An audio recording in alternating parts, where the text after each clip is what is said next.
Hello, and welcome to Miss Hope's Reading Hour. So glad to be with you all this evening. So, happy, wonderful Wednesday, everyone. Hopefully, your Wednesday has been pretty wonderful. I know some of you have off for spring break. Some of you young ones are back to school because your spring break was last week, right? So, hopefully, wherever you are, whether you went on a little vacation with your family or if you are in school, hopefully this Wednesday has been wonderful so far. Here in Philadelphia, unfortunately, it's been rainy. It's been raining all day. I think someone may have said that they saw some snowflakes the end of March. Are you serious?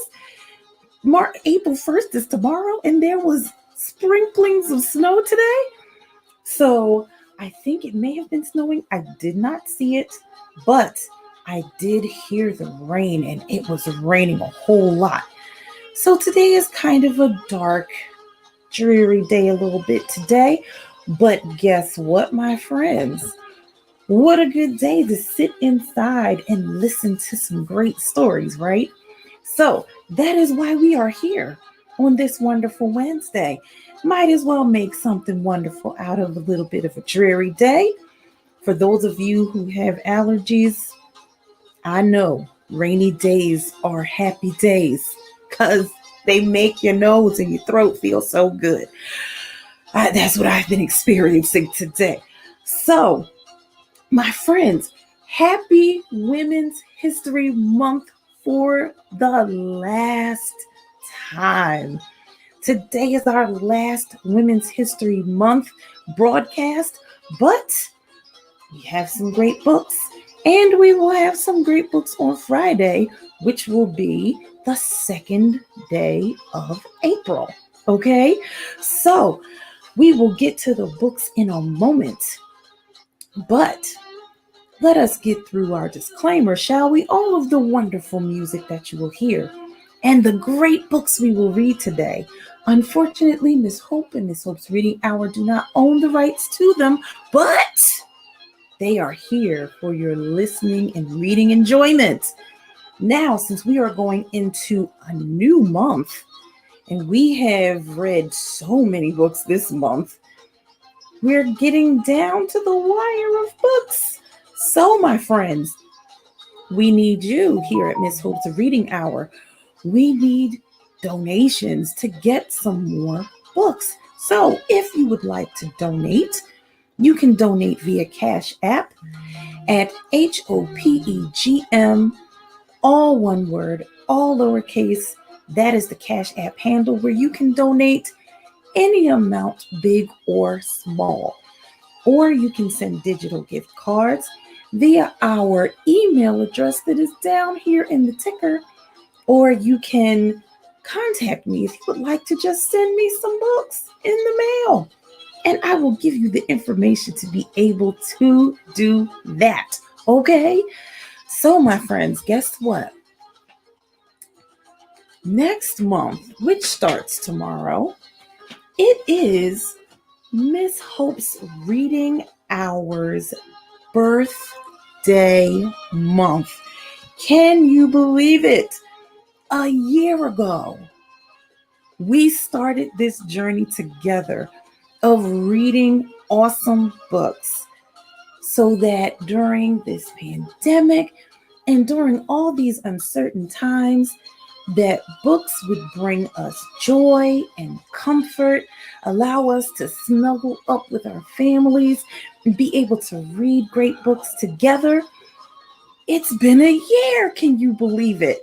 So I'm thinking of some really cool things to do, and I will let you know about them in the coming weeks and days, okay? Now, let me tell you about the books we are reading today. If you saw the teaser, you saw that I put in there Women's History Month is in the books, but in quotation marks. So, the books we will be reading today have to do with awesome women, one woman who wanted to save books that may have been destroyed, and another woman who loved books and reading so much she became a writer, and quite a famous one, if I would say. But my young ones, you guys won't be able to read those books till you're a little older. But she's still an awesome writer. Now, let's show you the books. Our first book is called The Librarian of Basra. The Librarian of Basra. This book is a true story from Iraq. This book is written and illustrated by Jeanette Winter, The Librarian of Basra. And this is a Houghton Mifflin Harcourt book.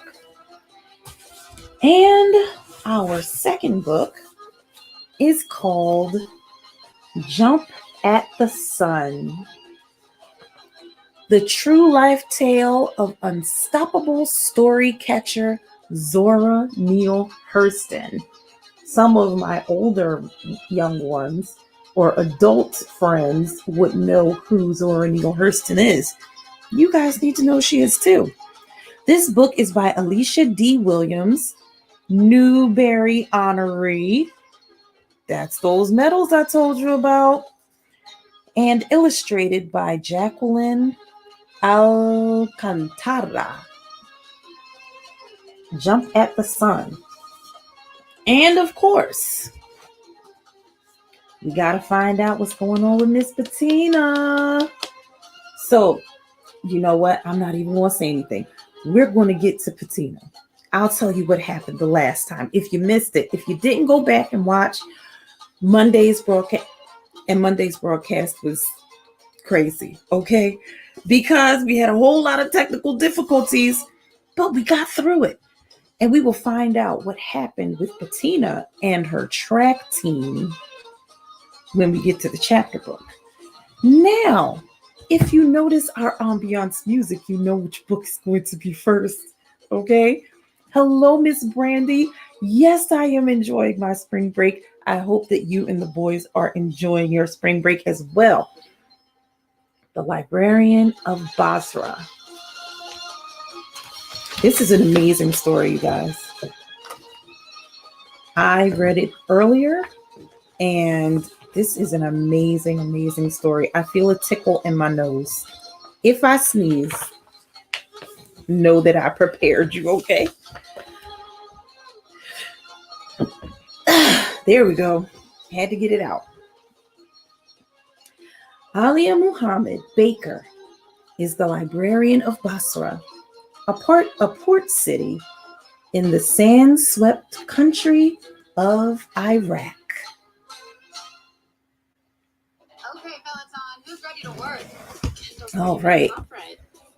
This should be fun. Let's get past that. We are climbing through this forest. Let's get it. Excuse me. Oh, there we go. Back to our ambiance. Her library is a meeting place for all who love books. They discuss matters of the world and matters of the spirit.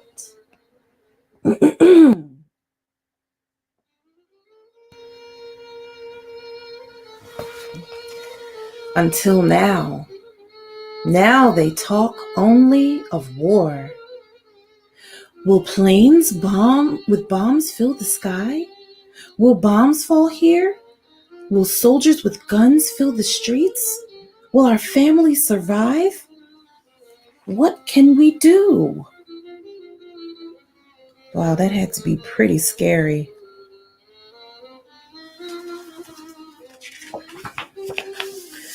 Alia worries that the fires of war will destroy the books, which are more precious to her than mountains of gold. The books are in every language, new books, ancient books, even a biography of Muhammad that is 700 years old. She asks the governor for permission to move them to a safe place, but he refuses. Why would you refuse that request? So Alia takes matters into her own hands. Secretly, she brings books home every night, filling her car late after work. Pretty brave thing to do.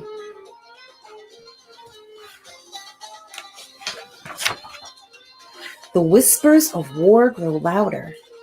Government offices are moved into the library. Soldiers with guns wait on the roof. Alia waits and fears the worst. Can you imagine seeing that in your hometown? Then rumors become reality.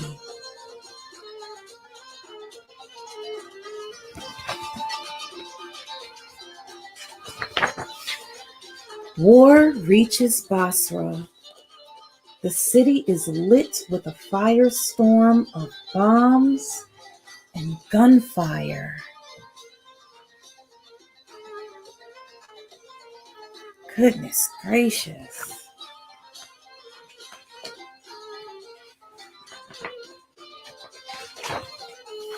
Alia watches as library workers, government workers, and soldiers abandon the library. Only Alia is left to protect the books.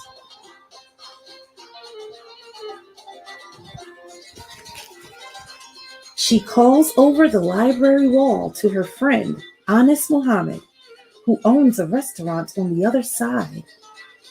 Can you help me save the books?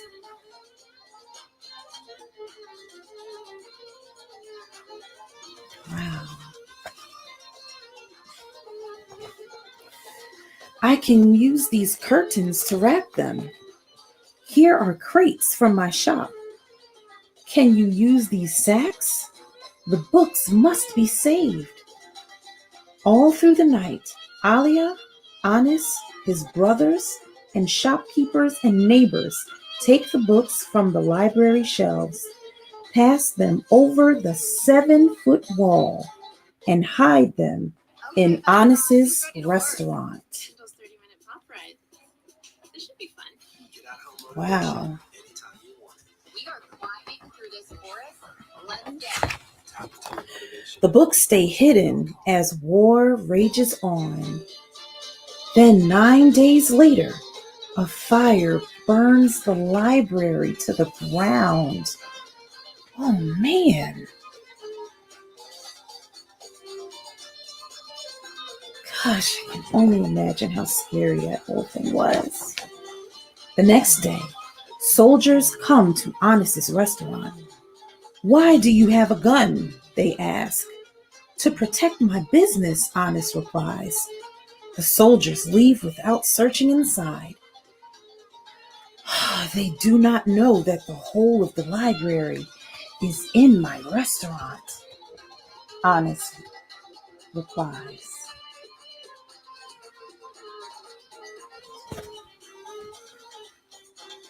At last, the beast of war moves on. Alia knows that if the books are to be safe, they must be moved again, while the city is quiet. So she hires a truck to bring all 30,000 books to her house and the houses of her friends.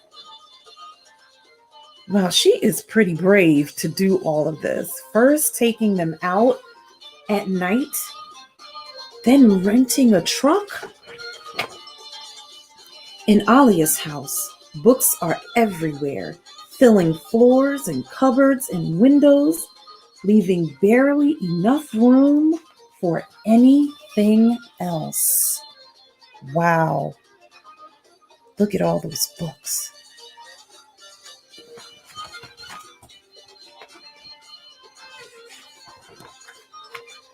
Alia waits. She's waiting to make sure that it's safe and that the war is really over.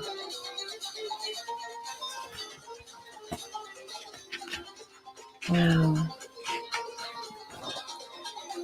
She waits for the war to end. She waits and dreams of peace.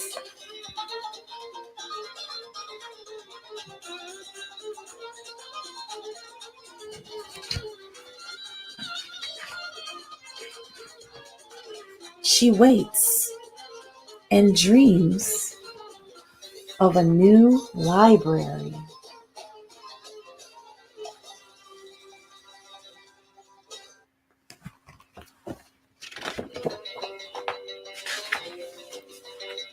But until then, the books are safe. Safe with the librarian of Basra. The end. Wow, what an amazing story. A note from the author. The invasion of Iraq reached Basra on April 6, 2003. With the help of friends and neighbors, Alia Muhammad Baker, chief librarian of Basra's Central Library, managed to rescue 70% of the library's collection before the library burned 9 days later. These events were first revealed to the world by New York Times reporter Shayla K. Dewan, who heard about Alia and the library during a visit to Anas Muhammad's restaurant, the Hamdan, which is near the library and is known as one of the best in Basra. Shayla's translator said Anas had an incredible story to tell her about the war, so Shayla made an appointment to talk with him. Alia joined the discussion, and together they went on to share this amazing story. Soon after the library was destroyed, Alia suffered a stroke and had heart surgery. But she is healing, and despite all, she is determined to see that the library is rebuilt. Wow. This story was reported in the New York Times on July 27th, 2003. And then this book was written in 2005. Wow. What a brave story. Alia saving all of those books, thousands of books, because books are important. Just as she was dreaming of peace, dreaming of building a new library, even in tough times, books can help us to escape to new places, to believe that things are possible because of what we read in books. So thank you so much, Alia, for saving all of those books for the children and families and book lovers in Basra, even during that dangerous, dangerous time. What an amazing story. That is definitely a story of bravery and someone who values reading, being able to read, and education. So, my friends, I know my young ones, sometimes you guys do not want to read, you don't like reading, but know that, especially here in the United States, we are so blessed to have libraries and books and places to buy books so that we are able to read freely without any threat of danger. So please, if you have books, value them. Books in your classroom, value those. Libraries, value them. This woman, even in that dangerous time, valued the power of books. What an amazing story. So glad I got to share it with you all. Now, let us learn about an amazing writer, Mrs. Zora Neale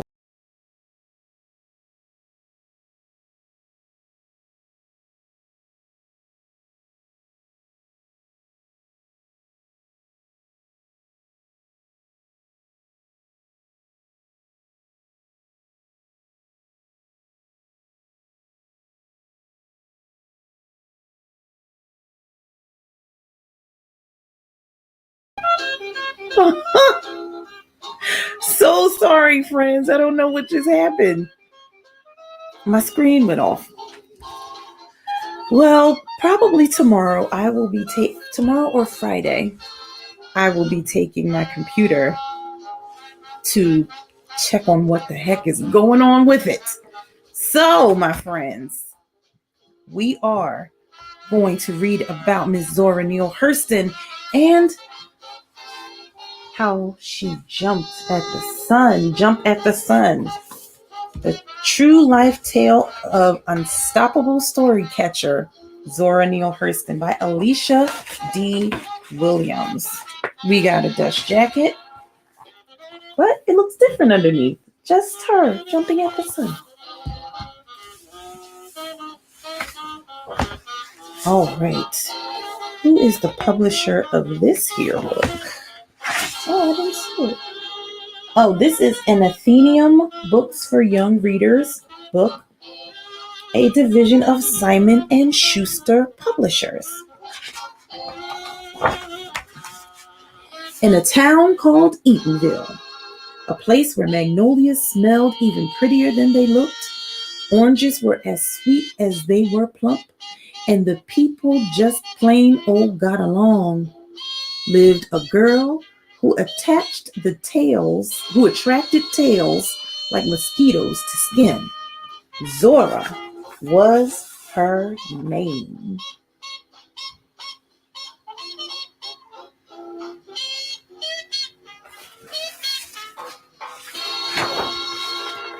Zora got to loving tales from hearing the townsfolk swap stories at Joe Clark's general store. Oftentimes, Mama sent her over to fetch a little sugar or salt, and Zora would stall, make a 10-minute errand last an hour, just to overhear tales like how that trickster Brer Rabbit always got the best of Brer Fox. Only thing pulled her away was Mama calling, "Zora, if you don't come here, you better." There she is, sitting on a barrel, just listening to the stories.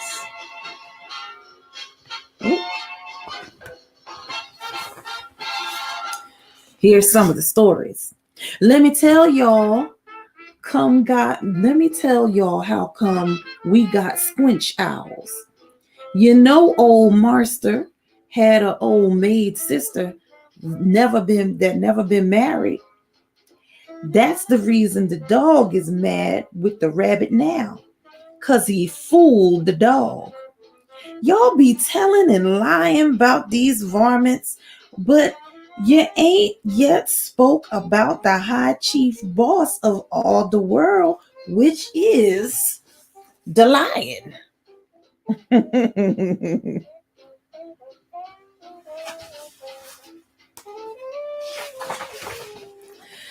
When there were no errands to run, Zora couldn't get an earful of tales. She'd make up her own. She'd fashion dolls from scraps she found, and a loose doorknob became Reverend Doorknob. The do not touch pears scented soap was carved into Mr. Sweet Smell. Ears of corn were hewn into Miss Corn Shuck and Miss Corn Cob. Zora had stories to tell, and stories needed characters.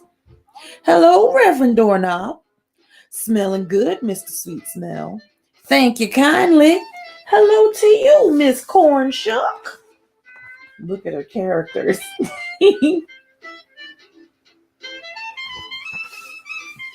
And when Mama sent Zora and her stories out of the house, Zora'd perch herself atop the gatepost, calling out to travelers, "Don't you want me to go a piece of the way with you?" If a car stopped, Zora climbed right in. She'd have those people laughing like she was storytelling on Joe Clark's porch herself.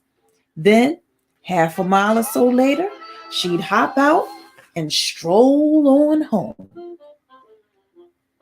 All right, disclaimer, my young ones.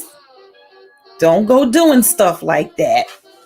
Just getting in strange people's cars just to tell them stories or for any other reason. None of that, my young ones, okay? Now, back then, some folks called storytelling telling lies. And if Zora's preaching papa got home from church and caught her spouting them, he'd give chase lightning quick. Even Zora's grandma aimed to sting her backside, but never could, not with Mama's arms stretched wide as tree limbs. Truth was, Mama approved of Zora's storytelling. She didn't fancy the idea of her children tilling the land. So she encouraged Zora to jump at the sun.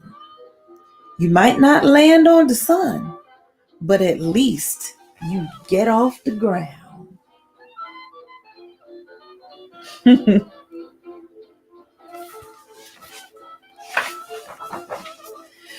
Well, fact is, Zora clung to those words tighter than Brer Fox would have clung to Brer Rabbit if he'd ever been able to catch him.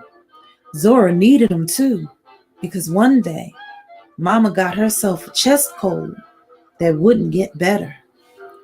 Then one September evening, Mama closed her eyes for the last time. Zora and her sisters and brothers were so sobbing hearted that even the house seemed to mourn.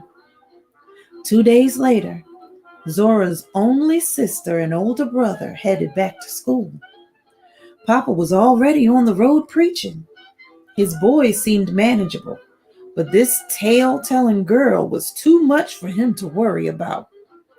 So, 2 weeks after the funeral, he shipped Zora off to Florida Baptist Academy boarding school.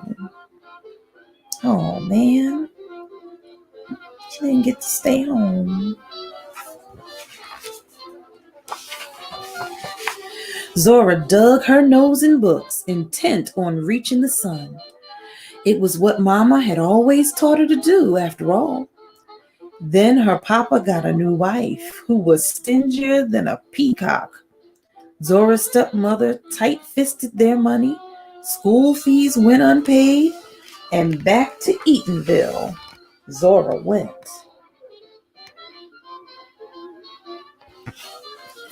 To hear Zora tell it, back home the walls were gummy with gloom, with her little brothers in ragged, dirty clothes. This was wrong, and Zora made it known. Fussing and fighting commenced in the kitchen to the gatepost. Finally, her stepmother pointed to the door, and out stumped 14-year-old Zora down the dusty road. Wow. They made her leave at 14. Though friends spared a pallet for sleeping, there wasn't time for Zora to be pondering capers of Brer Rabbit. She had to earn her keep, but she was better at storytelling than holding a job. She was fired from maid jobs for reading the employer's books instead of cleaning. She up and quit babysitting her oldest brother's children when he quit on his promise to let her go back to school. For 12 long years, she traveled from job to job, from Florida to Baltimore, in and out of schools. Zora was miserable, except for when she spooned out eating trickster tales to whoever'd sop them up. And sakes alive, folks were hungry. Who isn't hungry for a good story? The sun, however, was getting antsy waiting on Zora. So he called down saying, "Ain't you supposed to be meeting me up here?" Reckon Zora was getting antsy too. How was Zora to jump all the way to the big old yellow? By doing what made her happiest. And Zora was happiest at school and hearing those stories.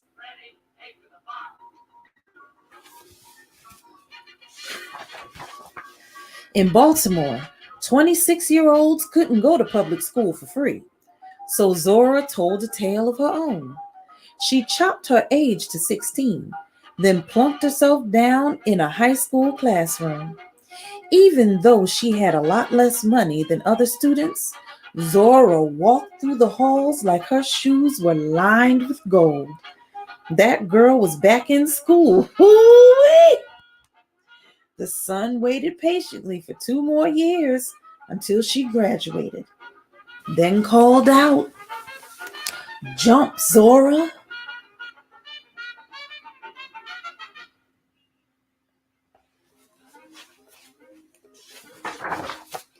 So she did, to Howard University. The best part? All those years of tarrying around Joe Clark's and making up tales out of corn husks paid off. She shared her tales with the director of the Stylus, the college's literary club, and was offered membership. Zora not only wrote for their magazine, but the door opened for other events where she met successful writers like W.E.B. Du Bois, who wrote a book she loved, The Souls of Black Folk. Soon, she got to thinking, I want to be a famous writer too. And why not? So Zora jumped again. She got herself a typewriter, and her fingers got to tapping, and all her Eatonville memories poured into them pages. One of her stories was even about a little girl sitting atop a gatepost. See her over in the distance?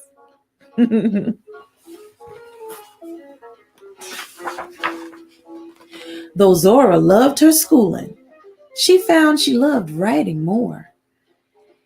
And at that time, new writers who wanted to get published went to one place. So in January 1925, Zora made her way to New York City. As in Eatonville, folks welcomed her.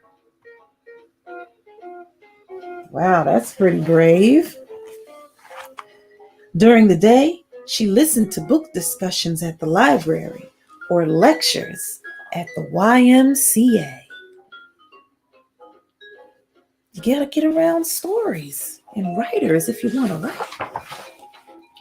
Come nighttime, Zora'd be swinging in Harlem, where Count Basie or Fats Waller pounded on the piano and folks danced the Charleston. The Charleston was an old dance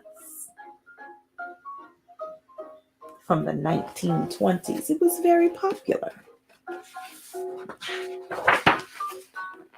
Once her feet were too sore for one more kick, Zora would hold court surrounded by writers like Arne Botemps, Fannie Hurst, and her best pal, Langston Hughes. Langston's poetry jumped at the sun for sure. If Zora's stories held the ears of these great writers, surely her mama was right that Zora could really reach the sun too. You know, God didn't make folks all at once. He made folks sort of in his spare time. For instance, one day he called everybody and gave out feet and eyes. Another time, he gave out toenails. You know, all the animals was having a ball down in the pine woods. The dog said he'd be trumpet in the band, and the horse and the frog and the mockingbird all be there to help. But they didn't have no bass drum. Once, way back yonder before the stars fell, all the animals used to talk just like people. Them stories, them stories. How amazing it must have been to sit with those authors. That spring, Zora jumped again. She mailed a handful of stories to a magazine's literary contest. Her words were so alive that the judges saw the moss on the trees, smelled the sawgrass in the Everglades, and heard the men chanting on the railroad. Then those judges began chanting Zora's name. Honorable mention, short story, Black Death by Zora Neale Hurston. Honorable mention, play, Spears by Zora Neale Hurston. Second place fiction award, Spunk by Zora Neale Hurston. Second place drama award, Colorstruck by Zora Neale Hurston.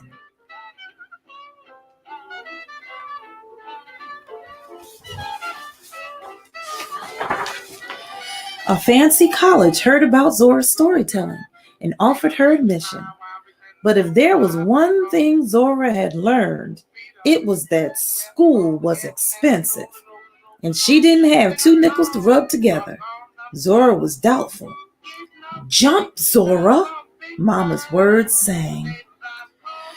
And wouldn't you know it, her jumping paid off. Barnard College offered her a scholarship. It wasn't much, but friends helped out.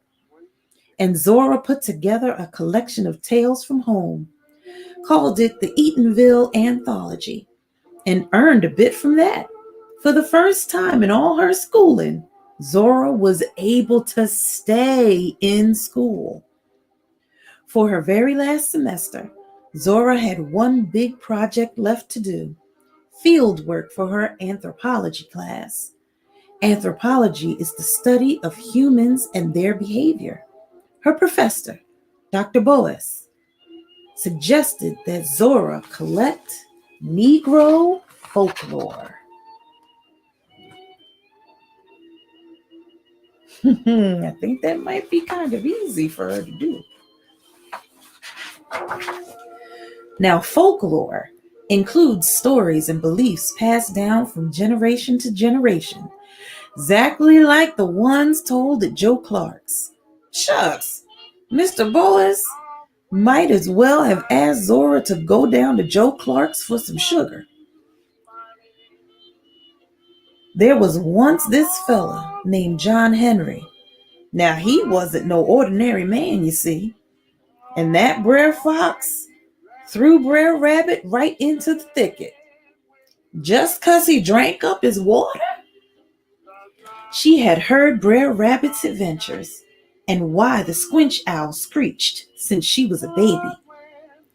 How many lumps of sugar had she fetched to hear about High John the Conqueror? Or how many times had her mother called Zora? Of course, she'd go collect some stories. What's a squinch owl? Now, it's a loud screeching owl that once had... I wonder what it once had. I gotta find out about the squinch owl. Never heard that story before. Zora looked up to the sky. "I'm coming for you, son." And the sun smiled down. "I know." Zora drove into Eatonville, and even after she'd been gone for 22 years, the town folks still recognized her. "Well, if it ain't Zora Hurston." They rattled off questions before she could even answer them. "You going to stay for a while?" "Several months." Where you going to stay?" "I reckon." "What you up to?" I come to." Zora at last sat on Joe Clark's store porch. The townsfolk ate gingerbread, drank buttermilk, and commenced a woofing about John and the Frog, the man who went to heaven, and Jack and the Devil. As the menfolk plucked their guitar strings, it said that even the moon dipped lower to get an earful of the tales. "I want to hear some good stories too," said the moon.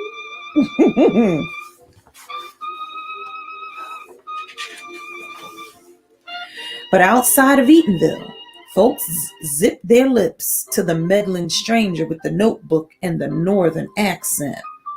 To ease their minds, Zora spun a believable tale about her own self. "I'm a bootlegger, running from the law." The folks then trusted she wasn't just snooping and offered her a treasure of folklore. Went down to the river, heard a mighty racket.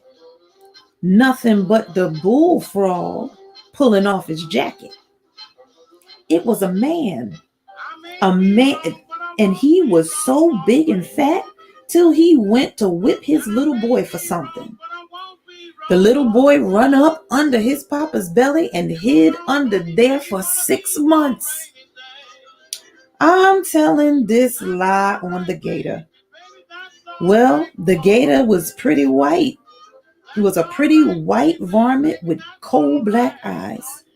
So one day he was laying up under the grass in a marsh, sunning himself and sleeping when Brer Rabbit come busting across the marsh and run right over Brer Gator. Ooh, those some stories. Can you imagine?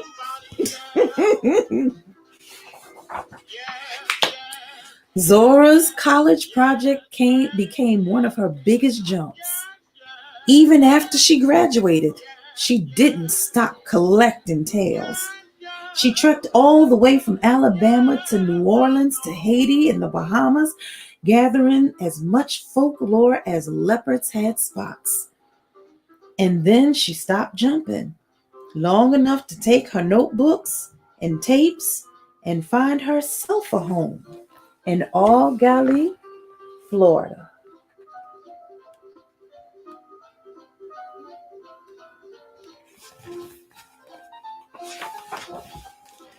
There on her porch, with papers spread out, Zora took her biggest jump ever. She set up her typewriter, and her fingers got to tapping all those tales into books. Then she tapped up her very own stories and made her own books too. Zora, like her mama always dreamed, reached the sun. And now, when you open those books, it is as if you were visiting on Zora's porch, just like she porch visited all those years ago. She'd offer you a chair and fill you full of High John the Conqueror tales, or told you the talking mule lie she got from the Florida railroad workers. Of course, she'd woof about that old Brer Rabbit and Brer Fox, too.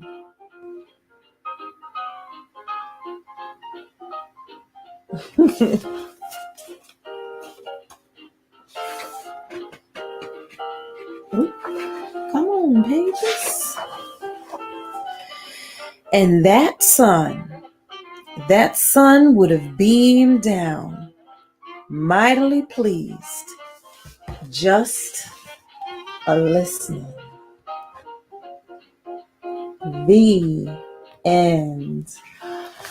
So there's an author's note at the end of this book too, but it's kind of long. What an amazing story.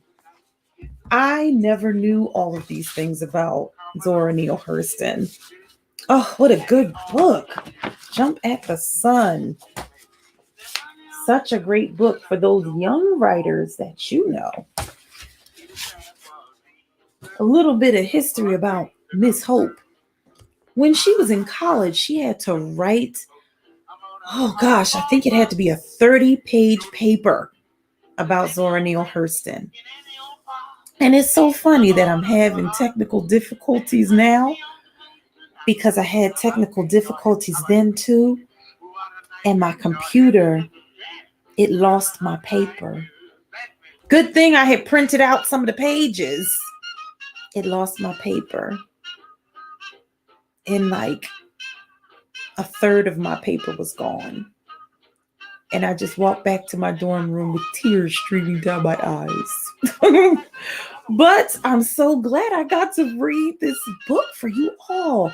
What an amazing story. How she loved books and loved school. She loved school because she knew she could hear awesome stories there and from older people. And this is a very good lesson for my young ones. A very good lesson that sometimes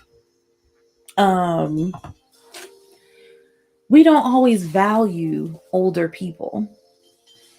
Older people tell us awesome stories, and we can learn a whole lot from our grandparents and our older aunts and uncles. And even older friends of our parents. I always loved hanging around seniors and valued them for all the stories that they could tell that could teach me lessons about life. Because it's great to learn a lesson that you don't have to go through. You know what I'm saying? But to value school, to value books, and to value seniors. Such a great story. And to value where you come from. Everyone's upbringing may not be easy. The town they come from or the city they come from may not be the best in their eyes, but it can always teach you valuable lessons. And you always value where and who you come from. Such a great book. Oh my goodness. So glad I got to read it. Now, my friends, let's get to our girl Patina by Jason Reynolds. So we are in chapter 8 today. So last week, last weekend on Marvelous Monday, remember, Patina had gotten into this huge argument with Crystal because Crystal was hating a little bit because Patina runs faster than her. And she couldn't catch up with her to give her the baton. So they got into an argument. Finally, Coach came over, the head coach, not Coach Witt. And he made them both hold the baton. And whoever let go, they would be off the team. Whoever let go first. And if Brit Brat and, what's the other one's name? Brit Brat. So it's Crystal, Brit, and Deja. If Brit Brat and Deja didn't say anything about which one let go, they would be off the team too. But while holding that baton, Patina and Crystal, they came to an understanding. Though Brit Brat was acting like a Jan Van Zant, the life coach, and helping them through it. But then they got back to getting ready for Saturday's meet, where they would be running the 4x800 for the first time. So let's see what's happening in chapter 8 of Patina, Patty Ain't No Junk by Jason Reynolds. Chapter 8, To Do. Think about aliens and rap music. And Dad. How was practice? Mom Lee asked as usual, turning the radio down as I closed the car door. Fine, I said, right on script, as Mom Lee drove away from MLK Park. Even though I felt like I looked normal, I apparently didn't. What's wrong? She asked. Maddie, who had been kicking the back of my seat, suddenly stopped. Listened closely for my answer. Nothing. Why? The only thing I could guess was that even though all the drama at practice was over, some of it must have been lingering in me. On me. You know how you clear your throat? How you force an almost cough to get that crackly stuff out? Well, I tried to clear my face. Tried to open my eyes wider and loosen my jaw a little to wipe it back to regular. You just seem off, that's all. Nah, I'm cool, I insisted, then changed the subject. Maddie, you need me to help you with your homework? No, we already did it. Momly helped me, she said, and then started kicking the seat again. Momly turned the radio up. No music, just talk. People talking about animals like they people, which Momly thought was hilarious. Maddie thought it was fascinating because of her upcoming field trip to the farm, and I thought it was bang your head boring. My mother used to take her dog to the spa, like the spa for humans. Used to get the ugly mutt massages and facials as if her chihuahua was living some kind of stressful life. It was unbelievable. The money could have gone to her grandchildren for college, for goodness sake.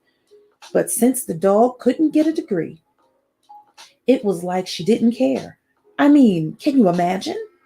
A lady on the radio went on and on. Yes, I can imagine. I thought TNT and Becca instantly replacing the crystal trap drama in my head and apparently on my face, reminding me to tell Momly about the group project after school meetup thingy I had to do the next day. I bet Becca had one of those little dogs, probably dressed it up like her twin. Oh boy. Hey, so tomorrow after practice, can you take me back over by the school to this girl in my class's house? I asked. It's for the Frida Project. After practice, Momly turned the radio down again. Will her parents be there? Her grandmother, I explained. Momly nodded. And who is this young lady? Her name is Becca Broward. She's okay. I mean, I just want to get it over with so I can get a good number on this project, to keep my off my back. And not to mention my feet on the track. Momly could definitely understand that. Okay. There was some hesitation in her voice. Well, you want me to bring you a change of clothes? I hadn't even thought about that. The last thing I needed was to show up at Becca's house smelling like sweat gravy. Before I could even answer, Momly added, I'll just pack a little bag for you. At home after homework, turkey wings and push-ups with Maddie. Maddie and me laid around in her room, looking at old school music videos on my laptop while I counted the beads left on her braids. I know the 90s videos seem a little weird, but me and Cotton always watch them, let them play one after another. And because we'd be doing it for so long, Maddie liked them too. Knew all the songs and everything. We loved Mary J. Blige, and that came from my mom. She really got on the Mary kick after my father passed away and played her non-stop when we were little. It was truly all about Jesus and Mary. And I get it. I mean, just the way Mary be dancing is worth watching. Like she a 60-year-old man who just hit the lottery. Like she got all dressed up in a fur vest and knee boots, full face of makeup, and hair fresh laid just to go beat somebody, to go fight life. Like she had all the answers to all the questions. And I needed some of them answers, not just for the track, but also for school and after school and the next day. Answers for Mr. Winston as he went on and on shouting, Cannon to the right of them, cannon to the left of them. And ye part of the 600? Are ye part of the light brigade? Answers from Miss Teller in the math class as she asked us to describe a cylinder. And even worse, when she asked us to describe a trapezoid, which I wanted to raise my hand and say, a trapezoid is another name for a scary kidnapper. But instead, I decided to save that joke for me and Cotton. I also needed an answer to the cafeteria, which to me always asked the same question. Where you sitting? I didn't just assume I was going to have another spot over at Becca's table. So instead of me going in there thinking that and playing myself, I just did my usual. Got my food, which today was short rib, which was delicious and a little weird because I couldn't help but think about what animal has a rib this short. I know they say it's beef, but don't no cow have a little baby rib like this? And then I started thinking about the radio, about the people talking about people who talk about animals like they're people. And I just lost my appetite for like 5 minutes for one lap around the cafeteria. Then Becca called me over again, and I almost did my Mary J. Blige walk over there and sat down and separated the meat from the bone while Becca, for the second day in a row, went on about music. in space. Seriously, my father said there's like all kinds of stuff on this gold record they sent up there back in the 70s. It's not just music. He said there's digital photos of people eating and dancing and stuff. So you're saying somewhere up in the stars, there's just random information about us floating around? The girl, the girl sitting next to her, the girl I still don't know, but that I heard Becca call Sasha asked. She said it in that I don't believe you voice, and I couldn't blame her. Becca was bugging. Yup, it's on a gold record. They think, I'm sorry, they did it thinking that maybe one day aliens would find it and learn about us. Today, Mary Franks was sitting directly across from me. She dragged hunks of meat across her plate, sopping up sauce before lifting the fork to her mouth. She chewed, swallowed, then pointed her fork at Becca and asked, "But if aliens do find it, won't they need a record player to play it on?" "We don't even really use those things down here anymore," Sasha said. "Plus, what makes you think aliens don't already know about us? Shoot, I know a few aliens in this school," Macy added. The other girls laughed. "Oh, yeah? Like who?" Becca asked. I looked down at my plate, chewed my lip for a second like it was a piece of beef. "Like me," Macy replied, shaking her head. "And obviously you." Shoulders back, Patina. The conversation went on, Becca leading the way, now asking everybody if they could record anything on whatever gold record she was talking about. What would it be? I mean, choose carefully because it's going to last forever and might be seen or heard by aliens, she reminded us. "I wish I could send what my older brother's shoes smell like," Sasha said. "I feel like aliens won't want anything to do with us, not attack us or anything, if they knew what kinds of smells come out of teenage boys." I chuckled at that one, only because I spend so much time around boys. I can definitely co sign. It's like their toes be made of week old cheesy bread or something. "This is true," Macy said, now folding her meatless plate. "I'd probably send some origami, maybe a fortune teller with instructions on how to use it. And under every flap, it would say, 'Come to Earth, destroy Chester Academy, located at,' what's the address here? Whatever. Destroy the school. Find your sisters, Macy and Becca, and take them home." "Speak for yourself." Becca's voice rang an octave higher than normal, putting her almost glass putting her at almost glass shatter level. "Anyway, what about you, Patina? And don't say anything about Frida Kahlo either. That's cheating. I could I could have used some short rib to stuff into my face to keep me from having to say anything. The seat wasn't enough, and to be honest, I wasn't really expecting any actual words to come my way.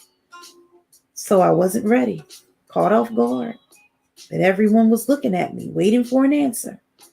I ran through, and this is going to sound silly, everything I would want an alien to know about me, about Barnaby Terrace, and my folks, where I'm from. But I couldn't really figure out what I would want to go up into space. Pictures, movies, red beads, all my first place ribbons. Better yet, get rid of my stupid second place one. It could be anything. I stalled. Yep. I mean, when they first did it, they sent a bunch of music recordings and stuff. They send rap music. I asked. Good question, Macy propped. Becca looked stumped. She tapped her temple. Hmm, I don't I don't think so. Probably not, I agreed, because it wasn't really a thing at the time. So then it hit me. Something I never really thought about. Something I never even really heard. But it was important to my family in a weird way. Important to me in a way that kind of lived in a part of my brain that I can't even think with. It's like an underthought or something like that. Hard to explain. Back in the day, my father used to make beats. I think I tried to send one of those up there. Either that or maybe his favorite cupcake recipe. I sort of shrugged. I know, super random. Well, my friends, we will end there. So it seems like she's making friends at Chester Academy. I can't wait till we get to the part where she goes to Becca's house to work on a project. Well, my friends, we went a little over. I don't want to hold you too long, but I am so glad that we were able to read these books together about these two amazing women. Make sure if you have amazing women in your life that you thank them for all that they do and let them know that they can do anything, especially the girls in your life. And remember, I said this before, thank the men who help women to know that they can do anything, that they can be great and make history just like men. With that, my friends, I will say we are at the end of Miss Hope's Reading Hour. Thank you so much for being here with me today so that we can read these great books together. And with that, I will see you on Fabulous Friday. Until then, my friends,